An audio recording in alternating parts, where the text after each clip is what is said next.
Cheers.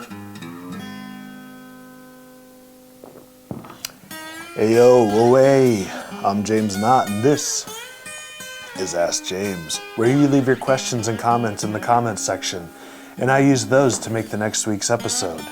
Think of your question while you sit back and relax and watch this week's episode. Strangebrewsings writes, beard equals beer geek. Now, I'm not sure that I agree with that quasi-mathematical statement, beard equals beer geek. Here's a freeze frame of Stone CEO Greg Koch when he appeared on the BetterBeerAuthority. And here's a picture of him with a massive beard sometime later. Both men love beer the same. Formula disproved. There's no correlation between beards and love of beer.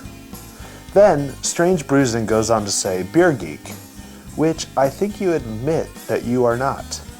But I didn't get that, so this is a question for you at home. Am I doing something that gives off the impression that I'm not a beer geek? Do you think that I'm a beer geek? I mean, I did admit to enjoying a Corona in the last episode of Ask James. And I've been very upfront about the fact that I only drank Miller Lite before I started this show. But I have produced a weekly talk show about beer for over 3 years, with over 150 episodes.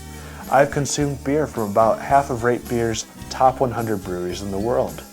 I've even had beer from Anheuser-Busch. I've had 5 of Rate Beer's top 10 beers and have 2 more waiting for me in my beer cellar. I have a beer cellar! I brew beer from time to time. I've researched tons of beers and beer styles and know way more about beer than your average person. I try at least 1 or 2 new beers every week, and even though I've never tried to count how many beers I've tried, it has to be well over 500. That sounds like a beer geek to me, but maybe I'm wrong. But I don't talk about these stats that often. That's because I think the measure of a man has nothing to do with the number of beers he has consumed, or the price of those beers. A man should be judged by how he treats his friends and his enemies, how he cares for his family, for contributing more to society than he extracts from it, for trying to be a good steward to the planet. Generally, if you make the world a better place, then it doesn't really matter if you drink a Bud Light while you do it. But the BetterBeerAuthority has changed me. It's changed my tastes. I no longer crave Miller Lite. I get more excited about Imperial Stouts and IPAs, and I find them way more satisfying. I've tried so many beers that I never would have without the show. It's been fun and exciting. Whether I come off as a beer geek or not, I don't know. What I do know is that I don't want to be a beer snob. And I hope that through the BetterBeerAuthority, I am not creating beer snobs. I prefer to think of myself as a beer enthusiast, or better yet, a beer adventurer. My hope is that the people who watch the show have been inspired to get a little more adventurous with their beers. It's fun. But if I, through the show, have turned someone into a beer snob, then I'm not proud of that. I'm ashamed. Snobs don't make the world better. They look down on other people, in this case because of the beer they drink. They buy expensive beers to make themselves look cool, rather than because they taste good. They turn down beers that are offered to them because they are too good for them. If you're drinking a beer with a friend and he chooses to drink a Coors Light and you make fun of him for that, while you drink something fancy from AleSmith, that doesn't make you a better person than him. It makes you a douchebag. If someone offers you a beer at a party that you wouldn't normally drink, it's okay to politely decline it. But there's no need to make a negative comment about the beer. Most likely, it will just make that person feel bad, even if you're trying to be funny. I personally would just accept the beer regardless and focus on the fact that I'm enjoying time with my friends. Gianni Stunato made a comment that applies to this. Well, interesting that rogue maple bacon turns people off. My friend loves this, and while I do not go crazy for this, he loves it, and I cannot question that. He loves it, and I cannot question that. Please remember that phrase the next time someone you know doesn't like the same beer that you do. If they drink a Milwaukee's Best and they are happy with it, then that is all that matters. Sometimes there are perfectly good reasons why someone does not share your love of craft beer. Maybe they can't afford it. Craft beer is more expensive and some people have to spend their money on other things.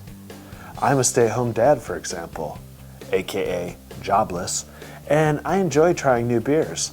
But I tend to stay away from really expensive stuff because I think it's more important for that money to go to the health and well-being of my children.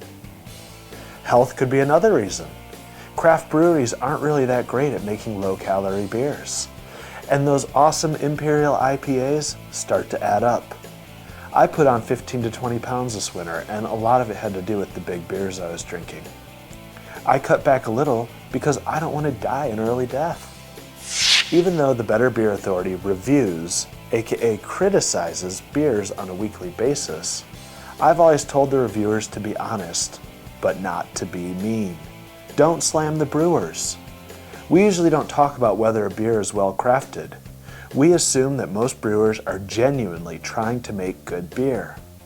Whether that good beer is a good fit for our palate is what we usually try and focus the conversation on. These brewers are good people that are trying their best to make a good product so that they can support themselves and their families. To make any other assumption is asinine and an insult to 95% of the guys who are doing the right thing. So go out and find the best beers in the world. Enjoy them responsibly. Have fun on your adventures. But remember, drinking these amazing beers does not make you better than someone else. Be nice about it. Beer is something to be enjoyed, not something to get mad about. It is the lubricant that stimulates many great conversations and enhances some of the great moments in our life. So what do you think? Am I a beer geek? How do you classify yourself? Beer geek, beer drinker, enthusiast, adventurer? Some other term that I haven't mentioned? Are you a beer snob? Have you ever been guilty of snobbery? Let us know in the comments section. What do you think of beer snobs?